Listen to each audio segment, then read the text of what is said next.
Hello everyone, and welcome to Classic Gaming Today, where we take a look at the gaming experiences of the past through the eyes of the present.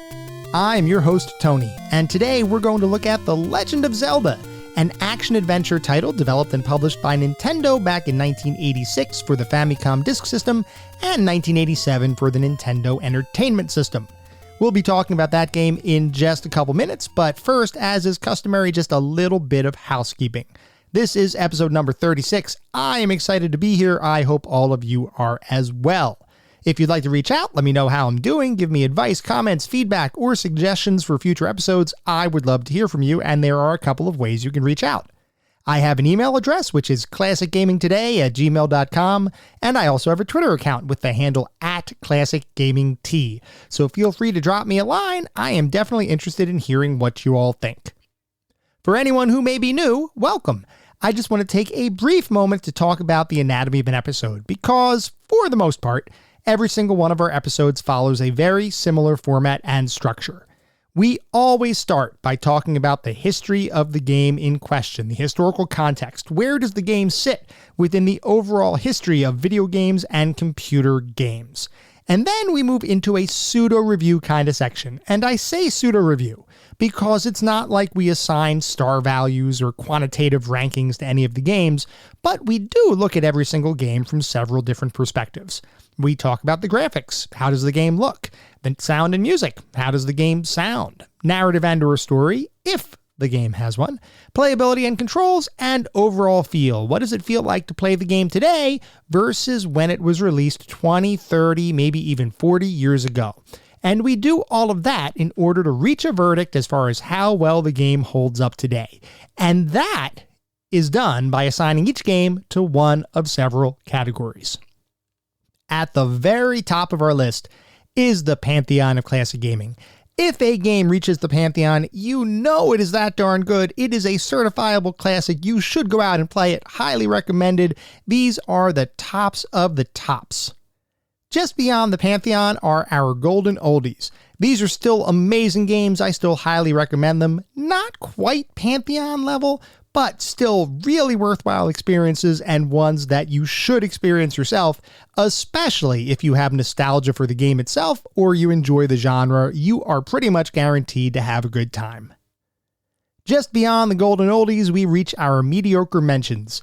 These are the games where we start getting into the realm of I can't really recommend them broadly to the general population. You may still have a good time, especially if you enjoy the genre in which the game exists. By all means, give it a go. But I cannot recommend these titles to the broader population. Either they've aged a little bit more poorly, or they might have had a couple of issues to begin with. And then beyond the mediocre mentions, we reach the footnotes. These are the games that are best left in the annals of history. I have played them, so you don't have to. I cannot recommend anybody play these games today. They have either aged incredibly poorly, or they may just not have been that great to begin with. With that out of the way, we're going to start talking about the game of the day. That is The Legend of Zelda.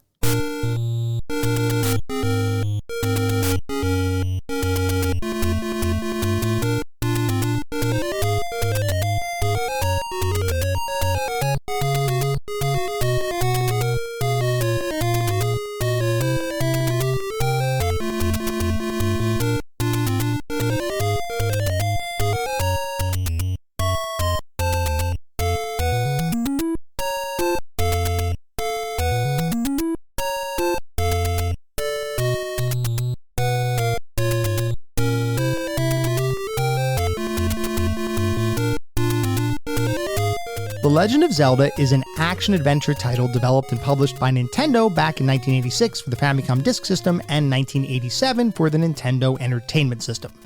In order to understand how The Legend of Zelda came to be, as we often do, we need to take a step back and look at the people involved in its creation.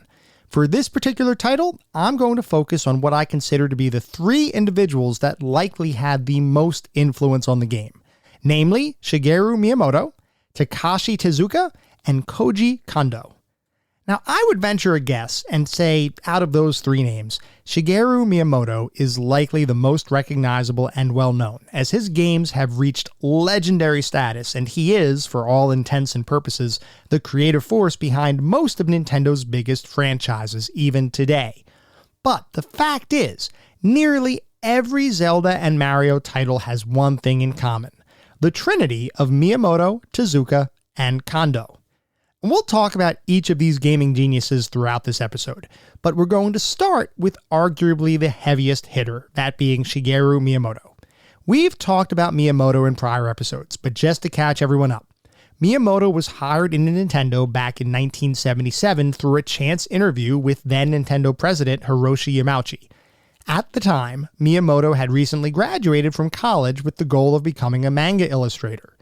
Instead, he decided to join Nintendo, who was just getting started with really developing video games after spending most of its existence as both a Japanese playing card and toy manufacturer. Miyamoto was hired into the company and immediately joined Gunpei Yokoi's team, where he was tasked with designing the external plastic case for the Color TV, which was a series of singular game systems that Nintendo was working on. Shortly after that effort, Miyamoto was given the opportunity to design the artwork for a new Nintendo arcade game entitled Sheriff, which we actually spent some time discussing during our episode on Contra. While Miyamoto's early work was successful, it was the creation of Donkey Kong that really put him in the spotlight. In 1980, Nintendo was in the process of expanding into the United States arcade video game market, and one of its first titles that they planned to release in the US was a game called Radar Scope, a fairly popular Japanese arcade title. Nintendo had high expectations for the game's performance in North America, so they ordered 3,000 cabinets to be created for the American market.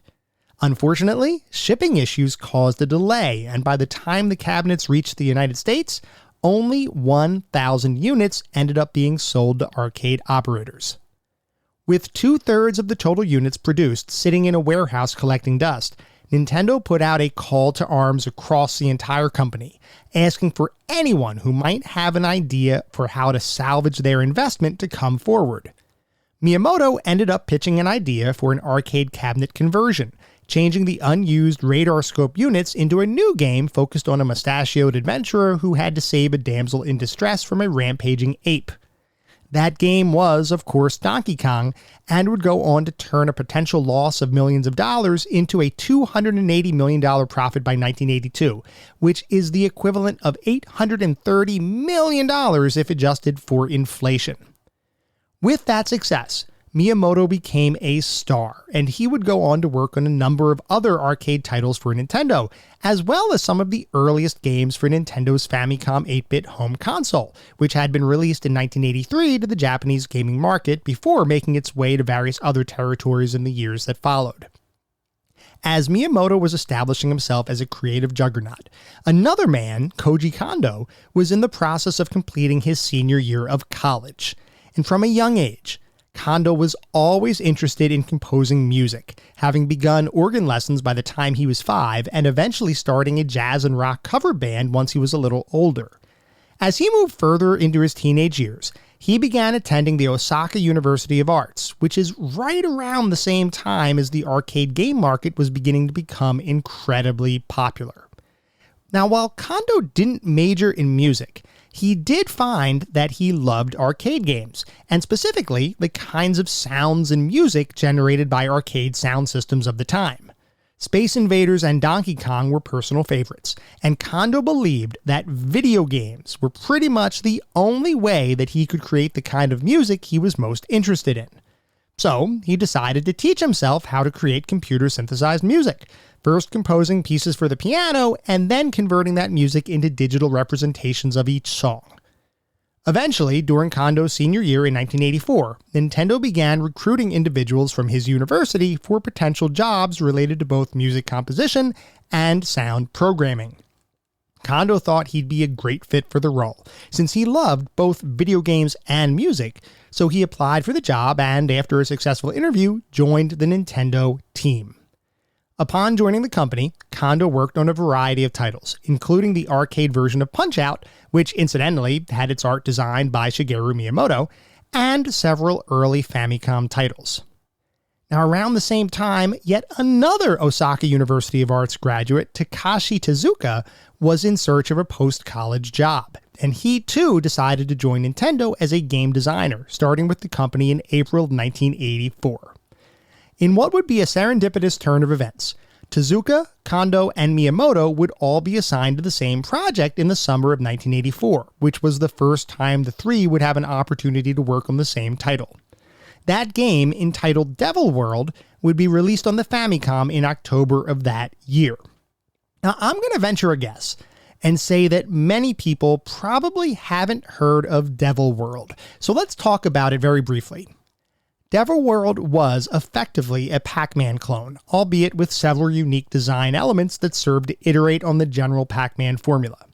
In the game, you control a dragon that has to eat all of the pellets in a maze, which should sound pretty familiar.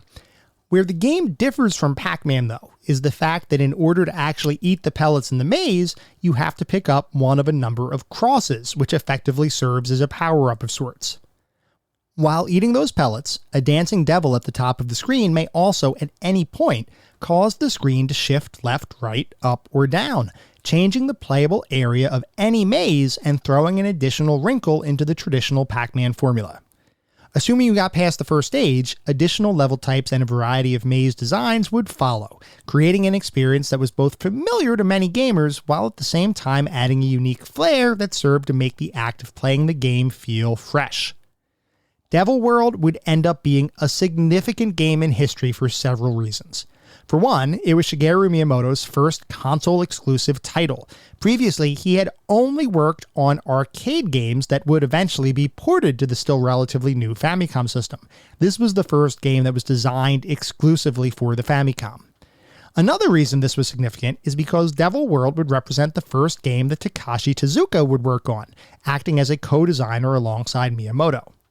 Interestingly, Tezuka didn't even know what Pac-Man was when he was assigned to work on the title, so his role ended up being one where most of the time, he took direction from Miyamoto, while at the same time being afforded an opportunity to provide his own unique ideas for potential inclusion in the game. And finally, Devil World would be one of the first titles that Koji Kondo had an opportunity to create music for.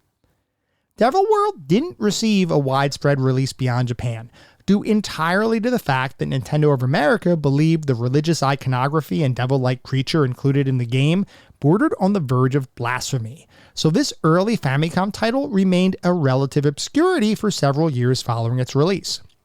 But what it did do is begin a partnership between Miyamoto, Tezuka, and Kondo that would eventually result in much more well-known titles being created.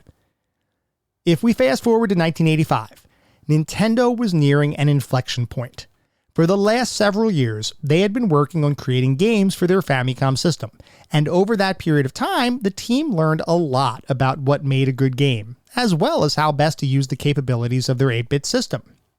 At the same time, Nintendo was readying for the release of the Nintendo Entertainment System in North America, a launch that they recognized needed to make a big splash if they had any hopes of revitalizing the video game market that had just started to recover from the early 80s crash. Furthermore, in Japan, the company was preparing for yet another launch, an add-on peripheral for the Famicom called the Famicom Disk System, which would use cheaper cost floppy disks to both provide additional storage capabilities over the traditional cartridge format, while at the same time addressing chip shortages that were prevalent due to the sheer demand for Nintendo titles by gamers and retailers alike. It was a stressful time, but it was also a perfect opportunity to innovate. So Nintendo decided to greenlight two projects. One would represent the pinnacle of current game design, taking all of the lessons learned over the last several years and distilling all the best parts of prior games into a single title that would effectively serve as the perfect representation of what the cartridge-based format would be capable of, and would hopefully act as a system seller for the forthcoming North American NES launch. The other project would represent the future of game design, utilizing the capabilities of the soon-to-be-released Famicom Disk System to create an expansive world beyond what current cartridges would be capable of, and would, for the first time, allow players the ability to save their progress without the use of a complex password system. That first cartridge-based game would eventually become Super Mario Bros., while the second Famicom Disk System game is what would eventually become The Legend of Zelda. Bringing both games to life would fall to the same team, with Shigeru Miyamoto directing, Takashi Tezuka designing, and Koji Kondo composing, along with others providing support for the underlying programming and art creation. Interestingly, the development for Super Mario Bros. And Legend of Zelda would effectively represent two sides of the same coin, with each title being designed in such a way that ideas that didn't make sense in one game would almost certainly work in the other. In fact, during the development of the two games, the team would often bin their ideas into two categories, literally labeled Mario ideas and Zelda ideas, with Miyamoto acting as the final judge as to which game each idea would be applied to. Perhaps the most notable example of this kind of decision-making was related to the overall structure of each game. It should be said that Miyamoto, as you might expect, had a grand vision for each title.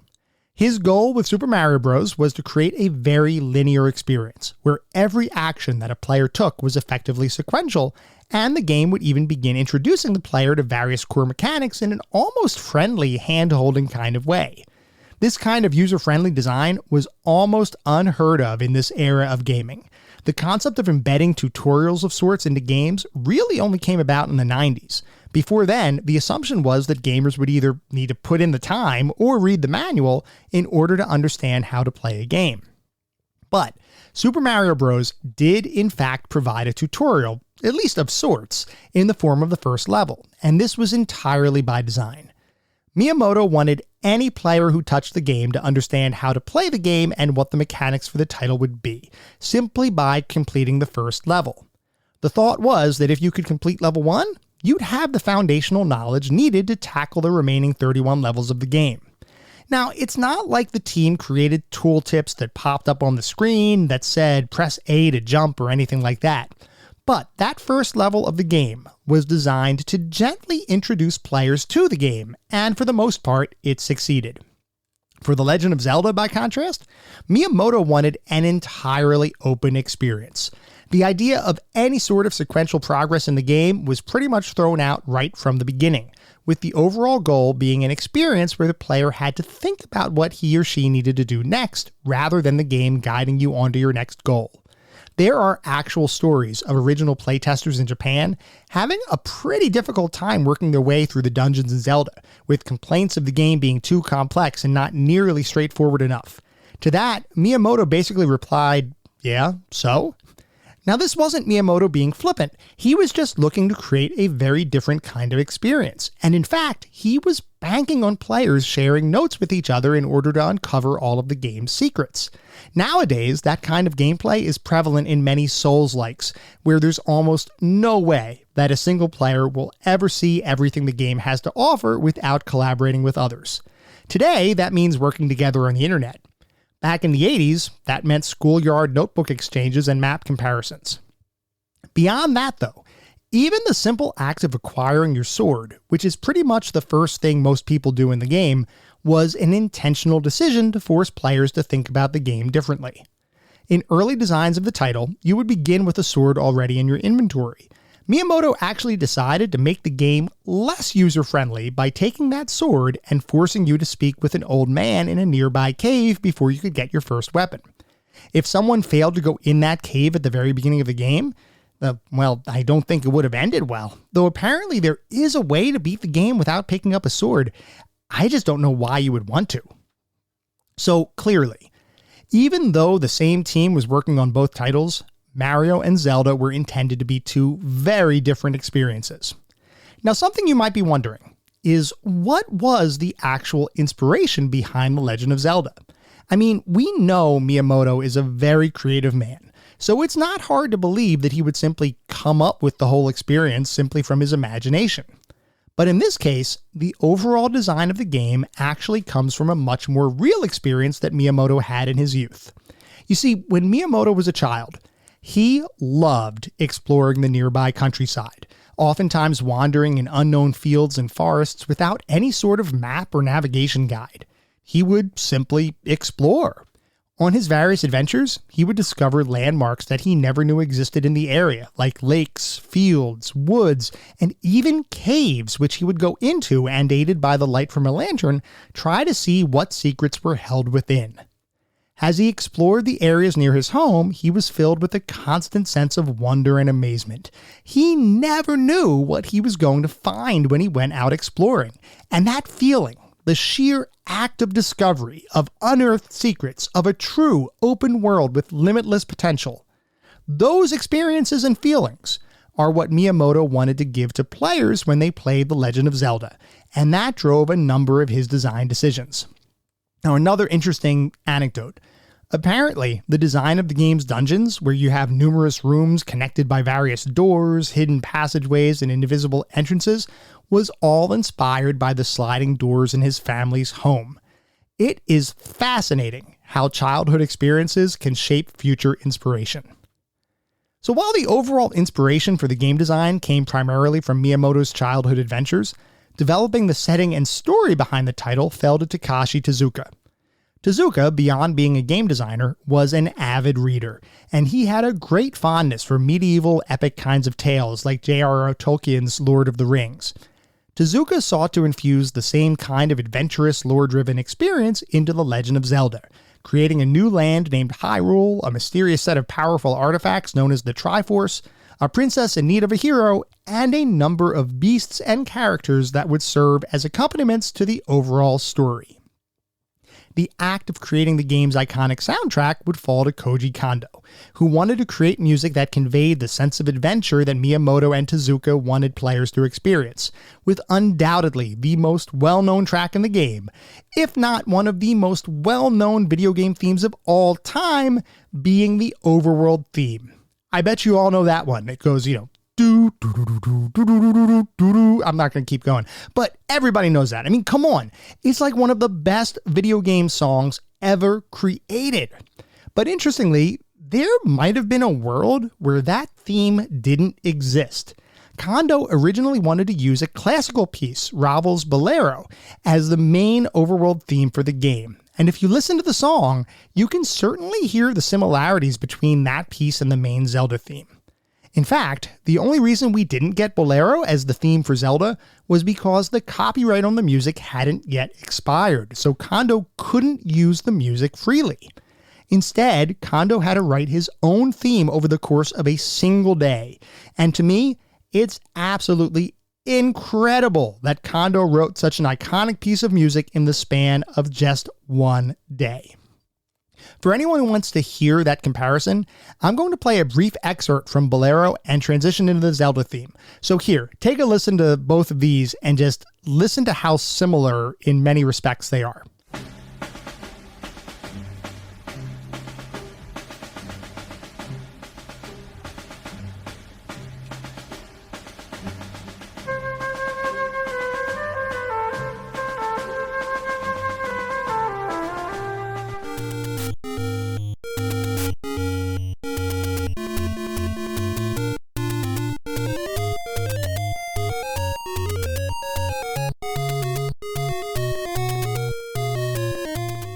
Listening to them back to back, it's pretty easy to see the inspiration.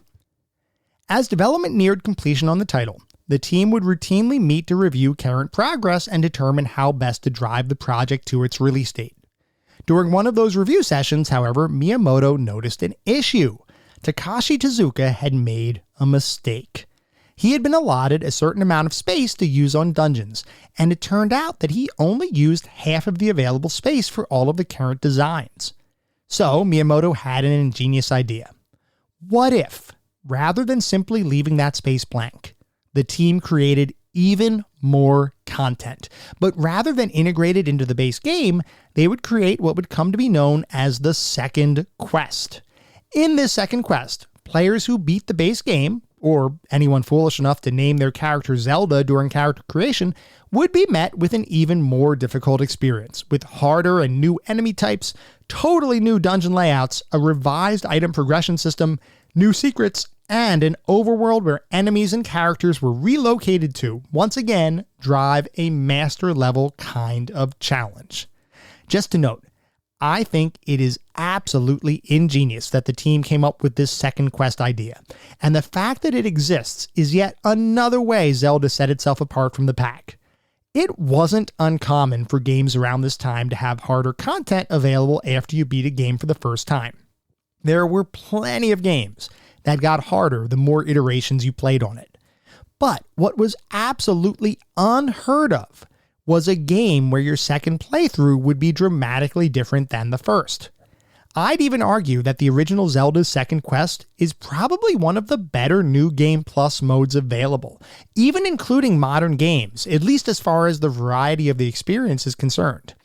We'll talk more about the second quest in a little bit, because I definitely have some thoughts, but conceptually, I think this was an amazing idea.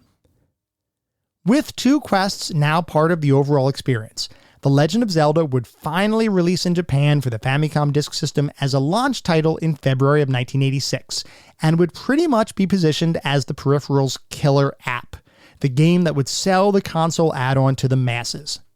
Beyond the expansive world and multiple quests making use of the Famicom Disk System's expanded storage space over a traditional cartridge, there were a number of other innovative uses of the Famicom Disk System's hardware.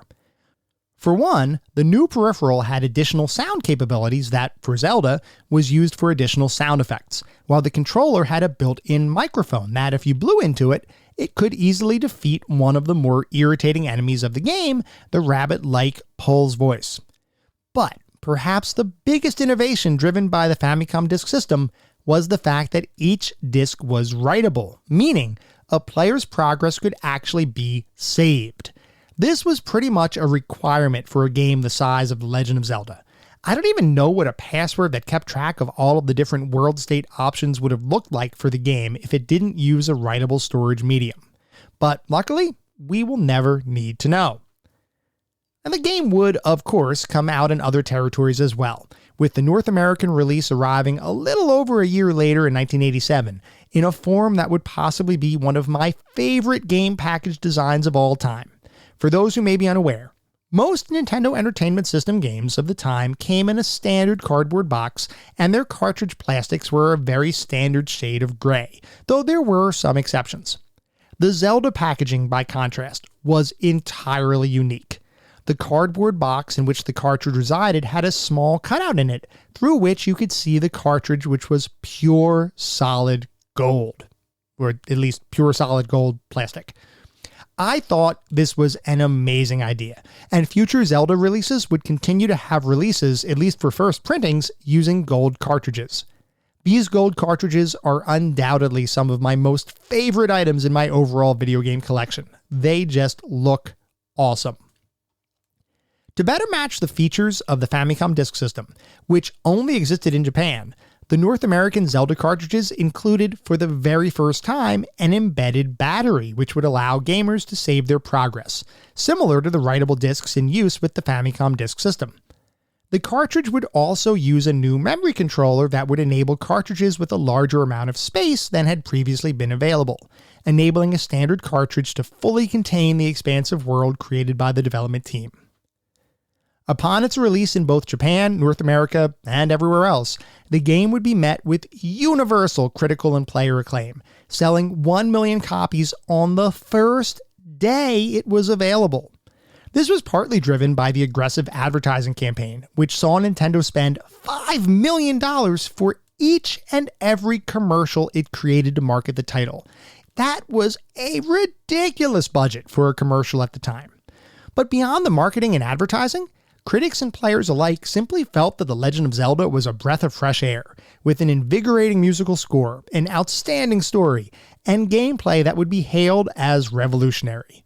It would make its way to many publications' best games of the year lists, and would, in the years that followed, be widely recognized as one of the best games ever created. The Legend of Zelda would spawn many sequels, prequels, and spin-offs, and characters from the title would eventually appear in a number of character mashup titles like Super Smash Bros. And Mario Kart. The game series, across all of its various titles, would sell over 128 million copies as of this recording, and with the latest Legend of Zelda game having just released a couple weeks ago, it's easy to see that the game and its characters remain in the pop culture spotlight even today. As for the terrific trio of Miyamoto, Tezuka, and Kondo, they would all continue to collaborate on numerous titles in both the Zelda and Mario series, as well as other titles over the years. Miyamoto and Tezuka currently hold high-ranking executive positions within Nintendo, while Koji Kondo continues to contribute to both popular and video game music even today, with his latest efforts having been focused on scoring and composing music for the recently released Super Mario Bros. Movie. With The Legend of Zelda, Nintendo brought its top talent together to create a game that would come to define future generations of games and inspire countless gamers all the way to the present day. It is a landmark title, one that could only have come from the minds of creative geniuses, and the type of game that stirs excitement, wonder, and joy in those who experience it. The Legend of Zelda is one of the most well-known and well-respected titles of all time, and as such, it is one of those classic games that nearly everyone has experienced in some capacity. Its status is enshrined in the name of the title. The Legend of Zelda is itself a legendary achievement in video game design, and one that will truly never be forgotten.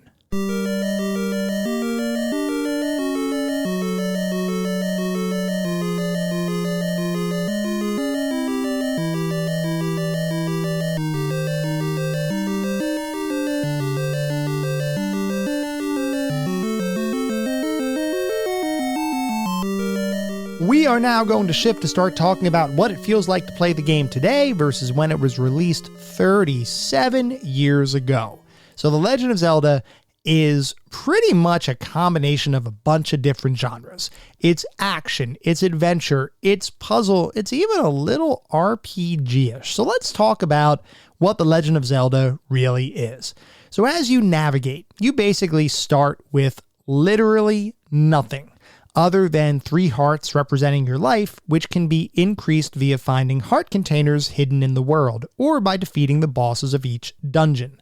Now you have a wide open world to explore, and it is pretty expansive. As you navigate each of the different screens, you have the opportunity to fight any number of different bad guys, and those scenes are very action-oriented. At the same time, the fact that the world is wide open encourages you to map out the experience yourself. It encourages you to explore. This is pure old school goodness, and that's where the adventure element comes in. It infuses the entire game with a sense of wonder and amazement that it just wants you to explore and to find all of its secrets. At the same time, there is pretty much no hand-holding whatsoever. There are a couple of maps and first steps in the manual itself, but for the most part, this is all about you exploring, you learning the environment, you learning the game all by yourself. You're basically thrust into this land, and it is expected that you are going to be the one that figures out all of its mysteries. Every time you die, and if you're like me, you will die quite a bit, you restart the game with your base 3 hearts along with empty hearts representing any containers that you had found previously.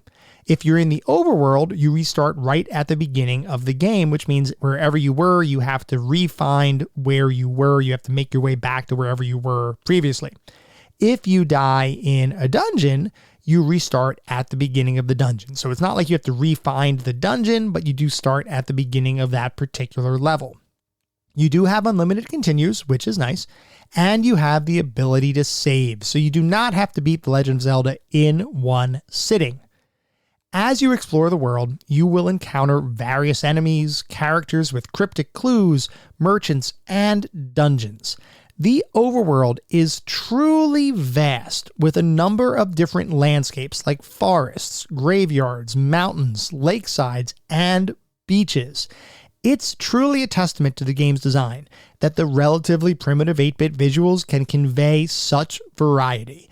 It's not even like this was a late 8-bit title. It was still pretty early in the NES lifespan, yet it still evokes such a wide variety of environments and graphical details. I find it very impressive for the time. Now, the main focus of the game is to find and defeat all 8 dungeons in the game, collect the missing pieces of the Triforce, and confront and defeat the evil boss of the game, Ganon, saving Princess Zelda in the process. Each dungeon is unique. They're all filled with a variety of enemies and, in some cases, puzzles. You may enter a room with no apparent way out. Maybe you need to bomb a wall to open a passage. Maybe you have to push a block to reveal a hidden staircase. Maybe you simply have to walk through a hidden passage in a wall, which is most prevalent in the second quest. Each dungeon does have a map and a compass, which you can find as you explore the dungeons.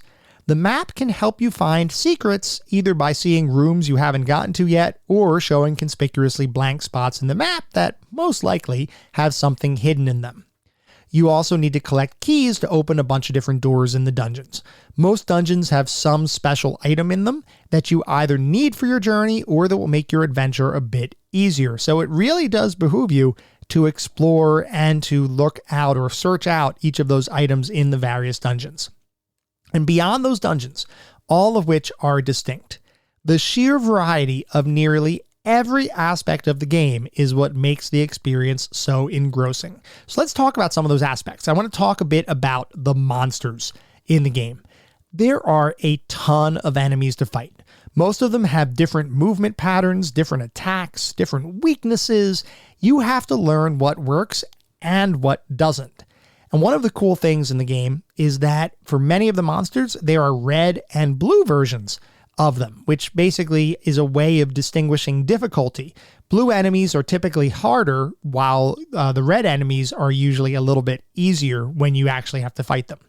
Some enemies need to be attacked or weakened by specific items. You can't just always walk up to an enemy and whack them with your sword and expect to be successful. There are some enemies that have very specific weaknesses, or some enemies that you actually need to use an item in order to make them vulnerable. There are usually clues hidden in the game world to point you to how to defeat certain enemies. Most of the clues are pretty simple, but they are definitely welcome, especially if you're trying to play the game for the first time without any sort of strategy guide or any sort of walkthrough. There are some enemies who are truly and utterly annoying, and we're going to talk about those in a little bit. When you beat an enemy, though, they could potentially drop a useful item, like a heart, a set of bombs, rupees, and some monsters in the dungeons, there are a couple of sets of rooms that actually drop magical items like boomerangs, which you will definitely use as you go through your playthrough. So you can get really worthwhile things from these monsters. Just going back a second and talking about the rupees, that's pretty much your form of currency in the game, and they can be used in shops. There's also a gambling game in a certain spot of the game, as well as the ability to get clues from certain characters. You can buy clues from certain characters using these rupees. You can also be totally trolled by certain characters and have to spend rupees and not get anything in return, which can be slightly irritating, let me tell you. Beyond the monsters, there are a ton of items in the game. And the big thing about items is that nearly all of them enable new mechanics, which makes you want to re-explore the game world to find what secrets you may have missed.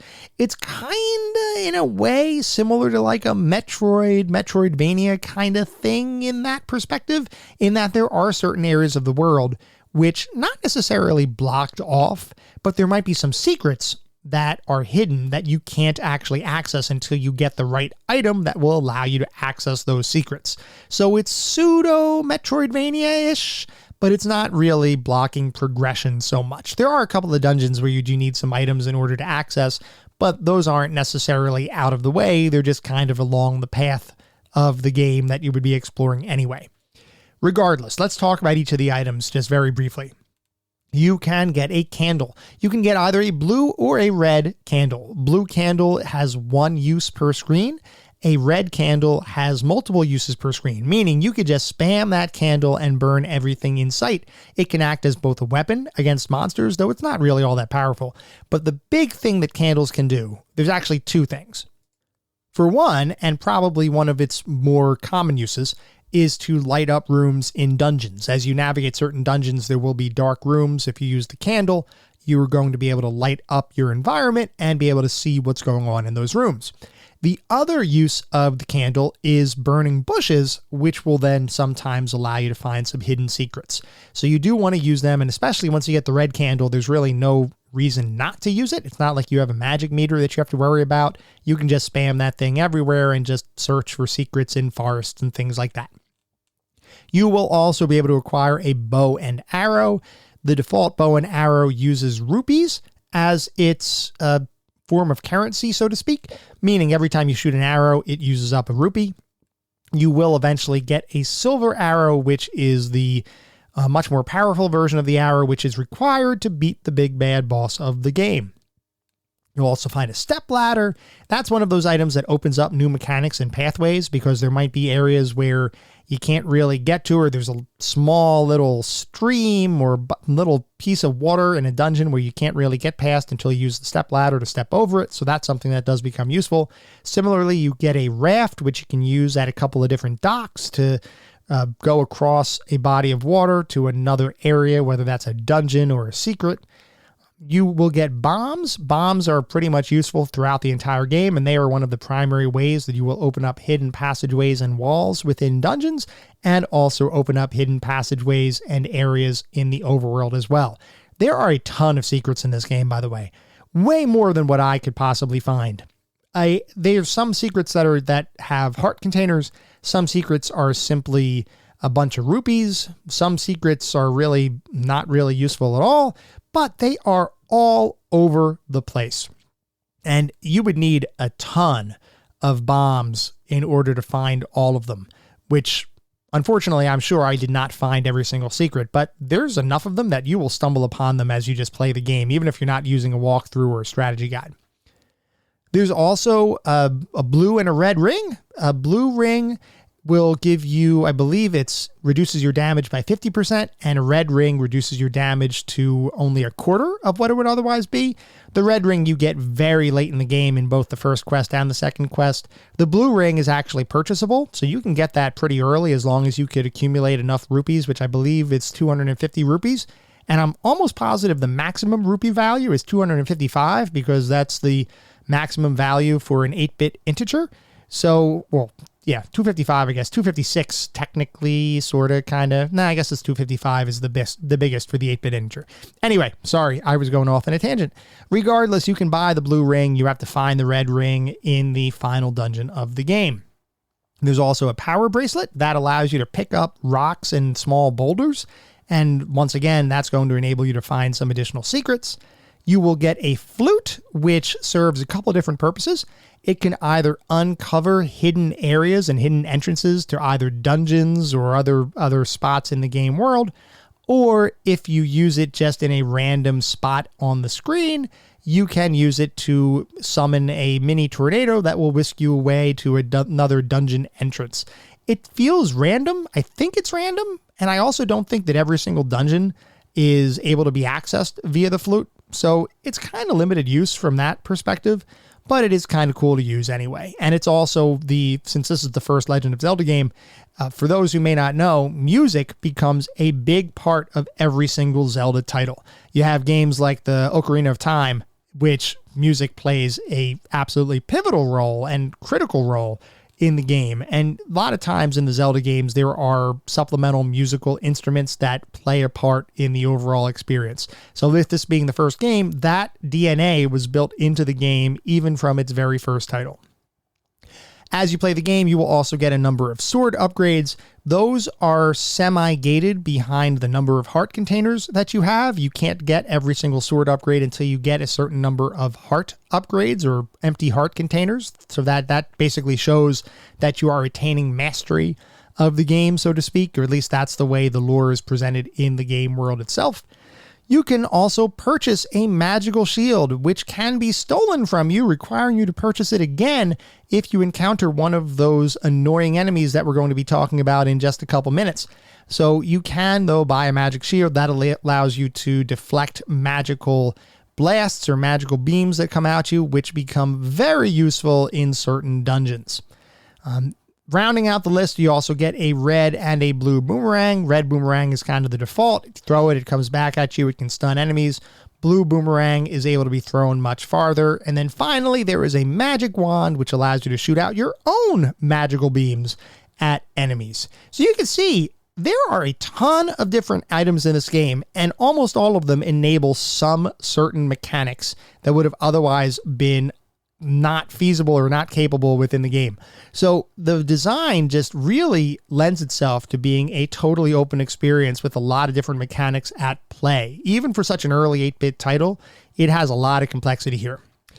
I will say, the best part of the game is exploring and discovering new items and figuring out how to use those items to either defeat the enormous variety of enemies that you face or discover new areas with even newer things to explore.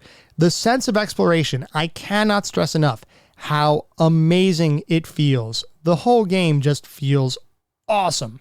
And that sense of just discovery is the kind of thing that I really enjoy in a game. Now, interestingly, just going back to the items a second, a lot of the items that we talked about are entirely optional.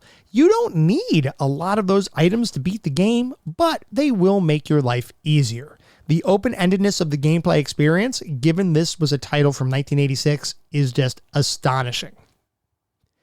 Before we move on to talk about the more specific aspects of the game, like the graphics, the sound, and all that good stuff, I do want to take a look at what the back of the box says, because, like we've talked about in the past, a lot of times when you're in a store, or at least when we were in a store, a video game store, computer game store, whatever kind of electronic store back around this time, we didn't necessarily know what a given game would be about without looking at the back of the box. It's not like we had YouTube to look up gameplay videos. It's not like every single game was covered in magazines back then. So a lot of times when we were browsing a game store, we based our decision based on what the box said and what the marketing materials would tell us about the game. So for The Legend of Zelda, the back of the box says, "Experience the challenge of endless adventure. Welcome to The Legend of Zelda, where the only sound you'll hear is your own heart pounding as you race through forests, lakes, mountains, and dungeonous mazes in an attempt to restore peace to the land of Hyrule. Along the way, you'll be challenged by Tektites, Wizrobes, and an endless array of ruthless creatures who will stop at nothing to prevent you from finding the lost fragments of the Triforce of Wisdom. But don't despair. With a little luck and a lot of courage, you'll conquer your adversaries, unite the Triforce fragments, and unravel the mystery of The Legend of Zelda."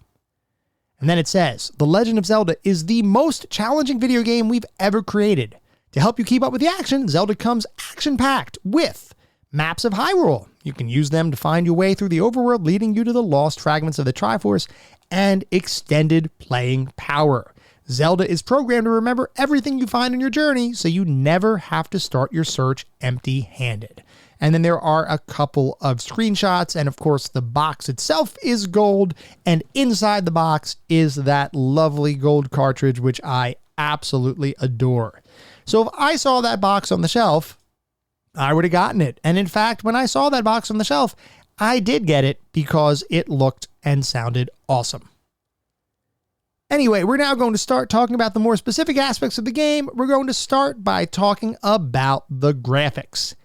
As an 8-bit title, the graphics here are predictably simple, but given what the team was working with in terms of color and graphical capabilities of the NES, it all worked.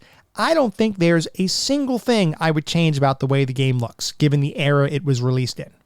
Animations and frame rates are mostly smooth, though there is some slowdown when the game throws a significant number of enemies with flying projectiles on the screen at once, but nothing to complain about too much. I loved the world design, with the variety of different environments, and I loved the enemy design. Seriously, there were a ton of enemies in the game, all of whom looked distinct.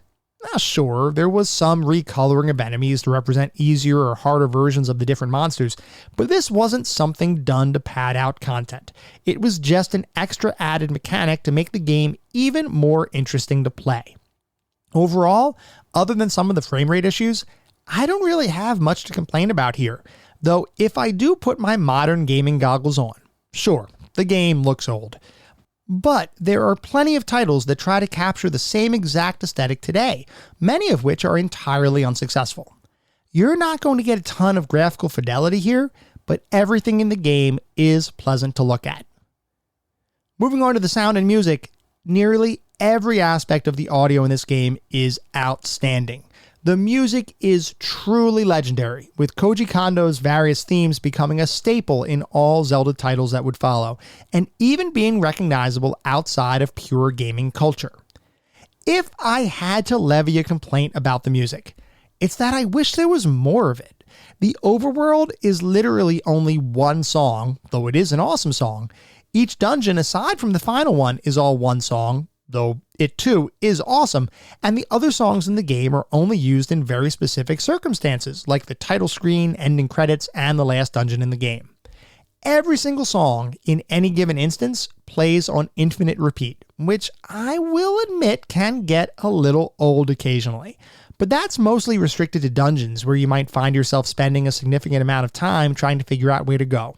Still, it is a relatively minor complaint. Beyond the background musical tracks, I love the musical stingers that play when certain actions happen, like when you complete a dungeon or find a secret. Those, just as much as the true music, have become an iconic part of pop culture even today. Sound effects are similarly excellent, and I especially appreciated some of the ambient noise that was embedded in the environment, primarily the wave-like sound that plays when you're on a beach. I know it's super simple by today's standards, but even that simple sound, which is pretty much just white noise, was somehow evocative in the moment as I was playing the game. Also, the sound of your sword blast when you have full life and can fire off one of your sword laser beam attacks, just awesome. Simply an amazing, iconic auditory experience. Moving on to the narrative and story, there is a surprising amount of backstory in the game, and if anyone ever wants to go down a really interesting, convoluted rabbit hole, look up Legend of Zelda Timeline and see how every single game in the Zelda universe ties together.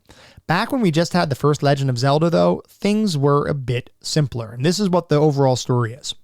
So once upon a time, in the Kingdom of Hyrule, an evil entity named Ganon, who is literally referred to as the Prince of Darkness, steals the Triforce of Power, one of 3 magical artifacts said to grant its wielder near unlimited power. In an effort to prevent Ganon from retrieving additional pieces of the Triforce, Princess Zelda takes the Triforce of Wisdom and splits it into 8 parts, hiding each in a dungeon before she herself is captured and imprisoned by Ganon's minions. Link answers the call to adventure and vows to recover the pieces of the Triforce, save the princess, and restore peace to the kingdom.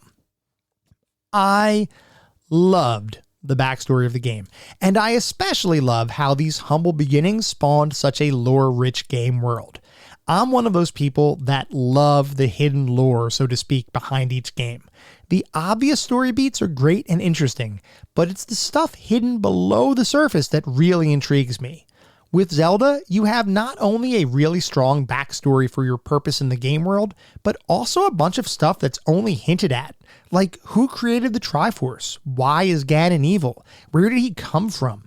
Those kinds of things aren't explicitly addressed, but the way the story is formed, it makes you wonder about those and other things.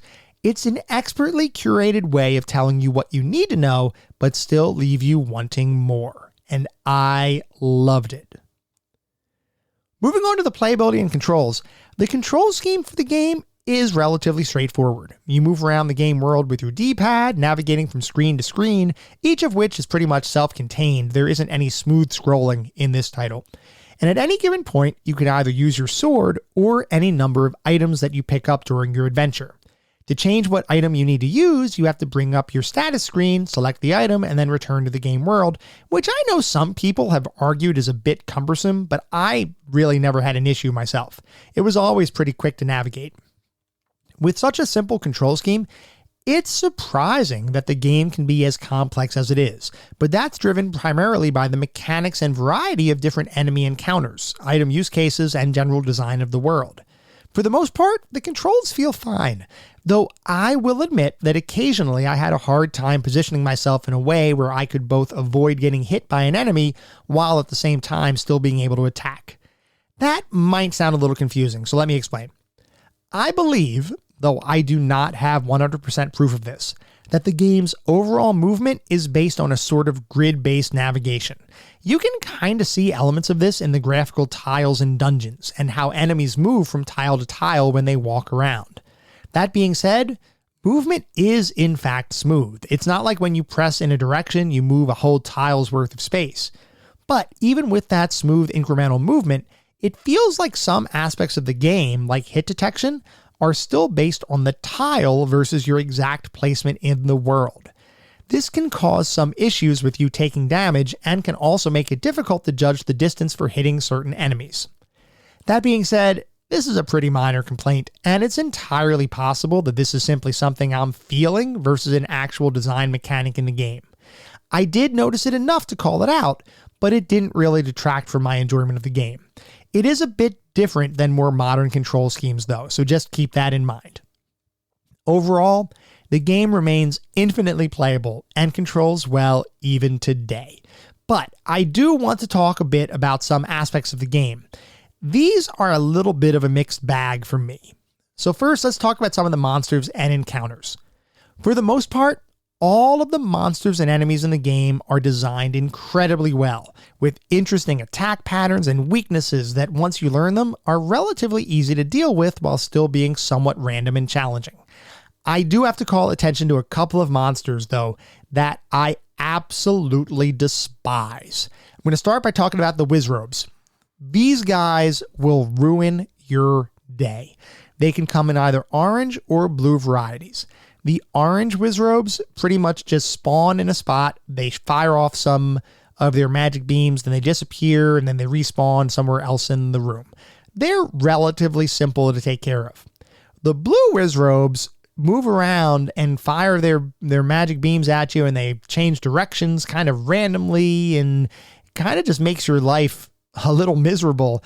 And a lot of times when you're facing these Wizrobes, they appear together. There's a bunch of orange and blue ones in the same room, along with some other enemy types out there that will serve to make your life miserable, like the likes, which are just these vicious little mirror shield eating creatures that I just really dislike.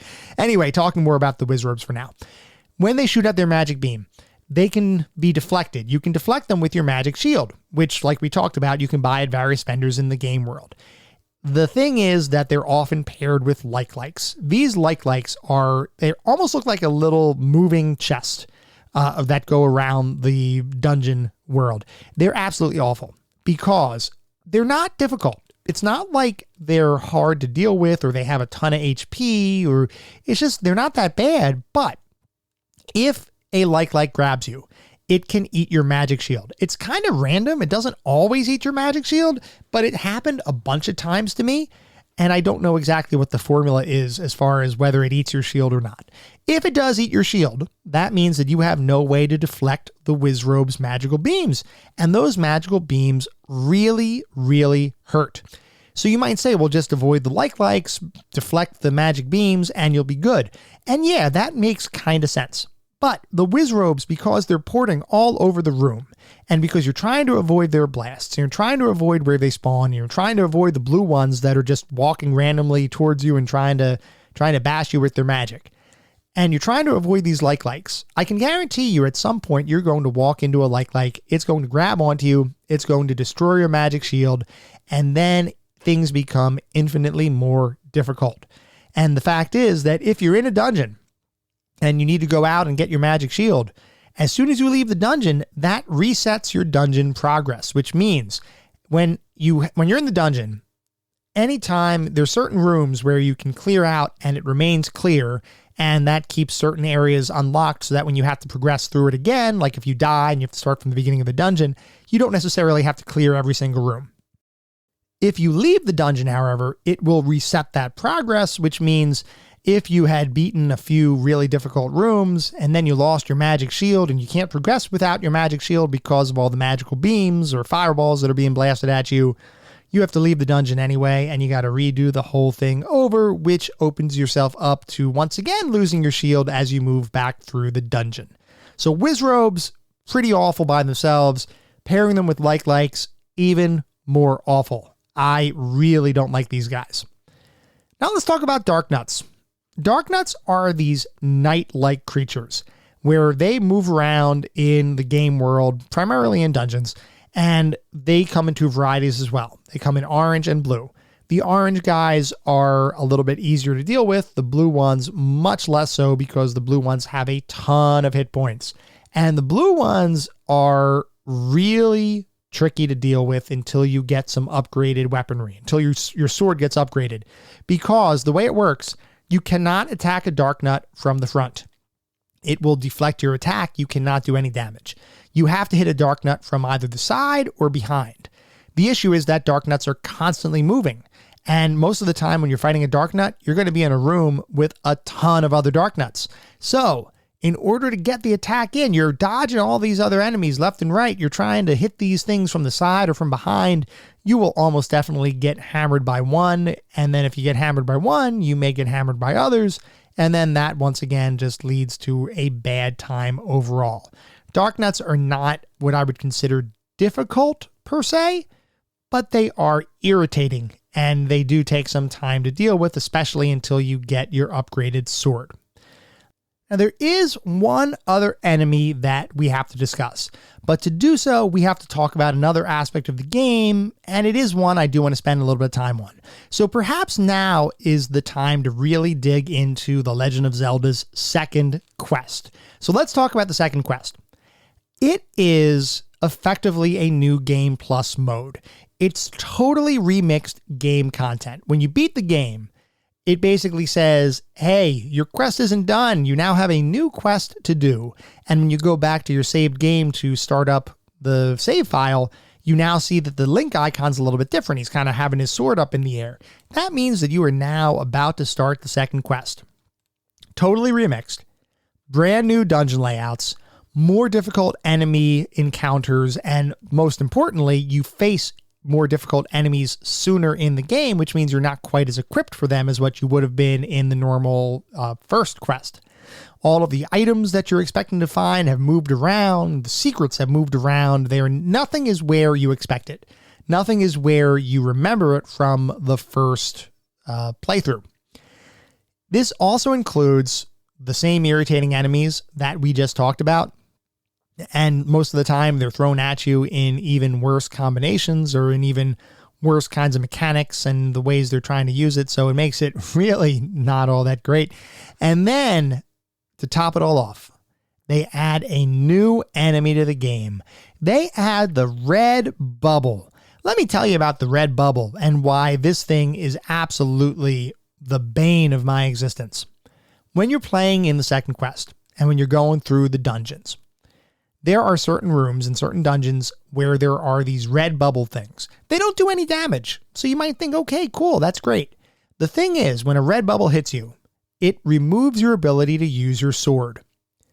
And you cannot regain the ability to use the sword unless you are healed by a fairy or you find a blue bubble and you walk into the blue bubble and that restores your ability to use your sword. There are some dungeons and there are some rooms where a blue bubble does not exist in the room with the red bubble. And it's not like you're only facing these red bubbles. You can't attack them. It's not like you can defeat a red bubble. So the red bubbles will exist in perpetuity. And a lot of times the game throws you in rooms with red bubbles in addition to Wizrobes, with likes, or in rooms with Dark Nuts. And like we just talked about, those are pretty much my least favorite enemies, and the red bubble even more so. When you include all of those in a single room together, let me tell you, it did not make, at least for me, it did not make for a fun time. It was very, very frustrating. And there are some rooms where there's a bunch of red bubbles and like one of the blue bubbles. And you have to try to time it. You have to try to hit the blue bubble to get out of the room so that you don't get out of the room without your sword being disabled, which is a little bit harder to do than what you might expect. It's definitely tricky, and I'm sorry, I just hate the red bubbles. I legitimately hate the red bubbles. They really, really irritated me. And when you combine them with the other enemies that I really hate, like the Wizrobes and the likes and the Dark Nuts, man, it was a little bit frustrating. I will be honest. Those enemies, just to me, really made Second Quest a much, much more difficult experience. In the second quest, just generally speaking, the game turns from difficult but doable. The first quest is not a walk in the park. It's challenging. There's a lot of challenge in the first quest. The second quest changes from a doable experience into a you will die over and over experience, which is primarily driven by some of those enemy encounters like we were talking about. Oh, I didn't even talk about the rooms where there's fireballs being shot at you by these inanimate objects that are included in the room. Boy, those are irritating too. And if you don't have a magic shield there, they're going to knock you around and into other enemies. And it's just a painful experience. They're really difficult encounters. So you have these really difficult encounters in dungeons, and you're going to die, and it's going to make you restart the dungeon. And like we were talking about, luckily some of the rooms remain cleared when you restart, because a lot of times those rooms are pretty challenging, and the fact that you get by them at all is a good thing. But when you restart the dungeon, you only have your 3 heart containers filled. You have your other heart containers, but they're all empty. And if you want to refill your HP, you either have to use a health potion, which hopefully you bought, or you have to visit a fairy, which means you have to leave the dungeon, which will reset those challenge rooms, which kind of defeats the purpose of getting all of that HP back, since those challenge rooms in a lot of instances will decimate you. So beyond the magic shield issue that we talked about already, there's also an HP issue here, where if you die in a dungeon and you need to replenish your hit points, even if you were further along, if you leave the dungeon, it resets all of your progress. It's just one of those things. It's a vicious gameplay loop cycle. It is doable, and I was able to eventually do it, but man, it does require some fortitude. The second quest in particular is just a really challenging experience. It is definitely one of those challenge modes. If you want to challenge yourself, play the second quest. It is definitely a challenge. Oh, by the way, second quest also adds a ton of invisible passages that you can only navigate by literally walking into a wall. There's no real telegraph for this. It's literally just, you see a wall, you kind of hold your D-pad down and keep walking into it until it makes you pass through the wall magically. I gotta be honest, I am not sure that I love that particular mechanic. So regardless of those critiques, and I recognize that I've been a little negative on the title over the past few minutes, but regardless of those critiques, the game is still a mostly enjoyable experience from beginning to end. I was not a huge fan of some of the mechanics and designs of the second quest monster rooms, or just the way that they design those encounters. Overall though, how did it feel? How did it feel to play the game? I truly had a great time playing the game, except when it felt like I was banging my head against the wall trying to beat the somewhat unfair encounter designs that were mostly prevalent in the second quest. Honestly, the second quest is just brutal. It's not the hardest game ever, but it is one that will almost certainly frustrate you at some point. For me, the first quest is an incredibly well-designed and mostly balanced experience that represents the pinnacle of 1980s game design. The second quest, I just forget about balance there. That one is all about the challenge. That being said, I do love the fact that the second quest exists, and it is truly a different experience that today would likely never happen without paying for DLC content. Even though I love its existence, I just don't love the experience of playing the second quest. Quest 1, however, absolutely amazing. So what is our verdict? Does The Legend of Zelda hit our pantheon of classic gaming? Well, let me say, this is an incredibly well-designed, albeit old-school experience. There is no hand-holding, but the world invites you to uncover its secrets and learn more about the game, and you will most likely have a ton of fun along the way. I'm not going to lie. If you're not ready for a challenging, bordering on unfair experience, do not play Second Quest. Stick with the first quest and have a blast being challenged in situations that, for the most part, always feel fair, except for Wizrobes. Seriously, I just hate those guys. Regardless, the total package of the original Legend of Zelda is quite simply excellent, and while the game does have some elements that I believe could be smoothed out, those don't truly detract from the game's overwhelmingly stellar design. Therefore, The Legend of Zelda is, without question, our newest entry in our pantheon of classic gaming. It is one of the most influential games of all time, and deserves to be experienced by anyone who has even a passing interest in video games. If you're looking for a decidedly old school, challenging, absorbing experience, this Legend is one that's well worth experiencing.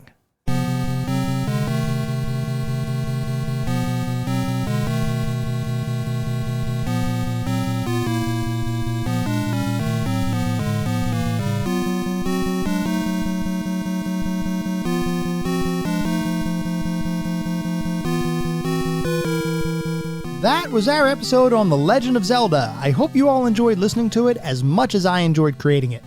If you'd like to reach out, let me know how I'm doing, give me some comments, feedback, advice, or suggestions about future episodes. I would love to hear from you, and there are a couple of ways you could reach out. You can either send me an email at the address classicgamingtoday@gmail.com or shoot me a note on Twitter with the handle @classicgamingt. I am definitely interested in hearing what you all think, so feel free to drop me a line and let's have the discussion. Before we sign off for the week, I want to mention that our next episode is going to be focused on the point-and-click adventure, The Dig. So feel free to write in if you have any particularly fond or not so fond memories of that game. At the same time, I recognize that you're likely listening to this podcast on any number of podcast services because this podcast pretty much lives everywhere the podcasts live. So if it wouldn't be too much of a bother, I would love it if you could leave me a review on your podcast service of choice. This is not about bolstering star counts. It's not about trying to get a bunch of 5-star reviews, though if that happens, awesome. That means we're doing something right. No, what this is really about is getting feedback so that we can create the best possible podcast that I possibly can. I want this to be the best podcast. I want you all to enjoy what we're doing. I want everybody to enjoy what we're doing. The only way to do that is to make sure that we're getting the feedback from everybody so that we don't have any gaps, we don't have any issues. If there are things that we need to think about a little bit differently, I would love to know that too, so that we're making sure we are creating the best podcast for all of us. We continuously grow. We continually add new members every single day to the community. I am incredibly enthused about what's happening. I hope all of you are as well.